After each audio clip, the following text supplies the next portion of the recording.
Hyderabad narcotic enforcement wing ने Bahadurpura police के साथ मिलकर एक गैर मुल्की कौमी मंशियात फरोख्त को गिरफ्तार कर लिया है, जो बहादुरपुरा पुलिस हुदूद में नारकोटिक ड्रग्स कोकीन को गैर कानूनी तौर पर फरोख्त करने की कोशिश कर रहा था।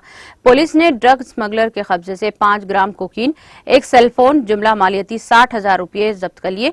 बताया जाता है कि मुलजिम का ताल्लुक नाइजीरिया से है, जो साल 2016 में स्टूडेंट वीजा पर हिंदुस्तान आया था और मुंबई में रिहाइश पजीर था। आसानी से पैसे कमाने के लिए इब्तिदाई तौर पर इसने जरूरतमंद सारिफीन को कोकीन फराहम करना शुरू कर दिया। खबले-अंजी इसे दिसंबर 2020 में गोरेगांव पुलिस ने NDPS एक्ट के तहत गिरफ्तार किया था। जेल से रिहाई के बाद इसने मंशियात फरोश करने वाले एक शख्स से मंशियात हासिल करके मुकामी दुकानदारों को फराहम करना शुरू कर दिया। एक मुकामी की हिदायत पर वो 24 जनवरी 2023 को हैदराबाद आया और बहादुरपुरा में मंशियात को तस्सील करने की कोशिश कर रहा था।